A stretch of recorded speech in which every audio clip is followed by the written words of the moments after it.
I'm at a very interesting garden today, and it's part of the Crackpots tour, and I'm with Anna. And Anna, your company is Optic Verve, and you're a designer, and we've come to see some of your designs, but we're actually in your garden. Oh God, yes.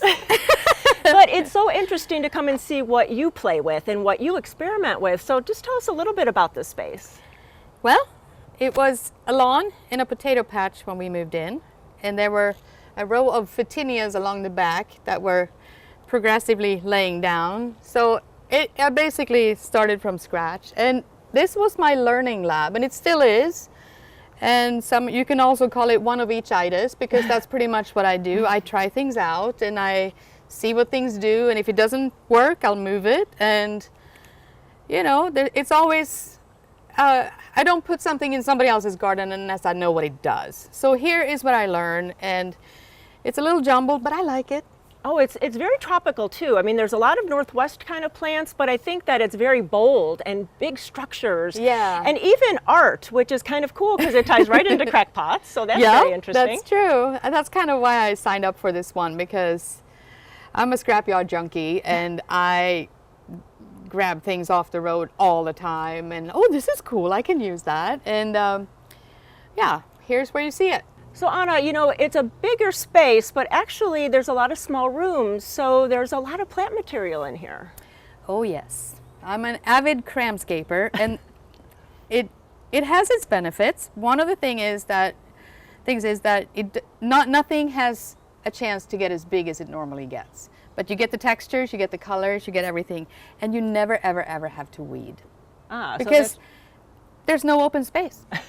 And instead, all of these colors and textures play off of each other, and somehow you end up getting a sort of cohesive feel, even though I have one of each. Mm-hmm. So when somebody tells you you have to buy 3 or 5, don't believe them. It doesn't have to be that way. And I think that you're also giving inspiration to people, because you might be kind of nervous about putting things together like this, but here you're giving us all permission to do that. Yeah, oh God, play. It's why not? And Life is too serious. Exactly. And I know during the tour, we'll be able to really see this garden and really experience, take pictures, but some of the Crackpot artists will be here too.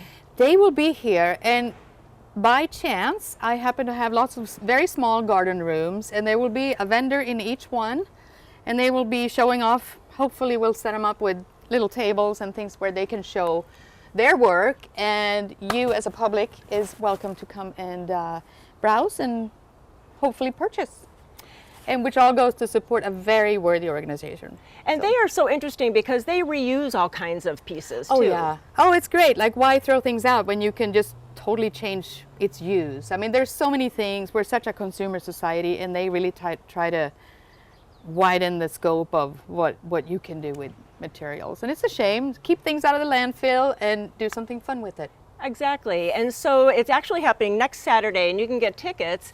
And there is a second tour to this, second garden to visit. And Ryan is over at that house.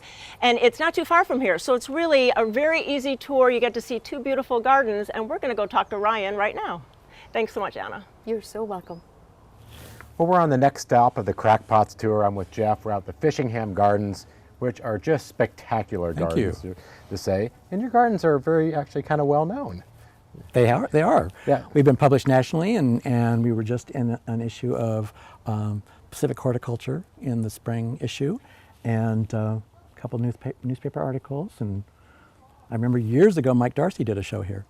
And this is kind of a rare opportunity that you're opening up your gardens to the public. Right. I always swore we've never had to have a tour. And part of it is our garden is so small. It can't handle large groups of people. And so every once in a while I do just invite someone over and say, you know, you can have an espresso drink or a glass of wine, and that is your tour. But I've actually met a lot of great gardeners that way. But we didn't want the, tour with the bus showing up and 75 people coming out and all tromping through the garden at once. Right. And so, for people that are, coming onto the tour and, signing up to get tickets, you have kind of a theme going on in your garden. So what should they expect to see when they come out here? Well, in the article that was in Pacific Horticulture, Allie said it was the artistic garden. And I think that's kind of where things started with collecting the art. And I think I have art from 12 or 13 different cracked pot events out at Edgefield in the garden. So I have a long history with them. And I am a graphic designer and I love color, and we spent 2.5 years coming up with the colors of the house and then really questioned whether we did the right thing. And I think we did the right thing. It just makes all the plants pop, the art pops, and it's worked out really well. It was very dangerous for me to get on Etsy during COVID and find all these cool art pieces, including the crooked birdhouse that just had tenants for the first time.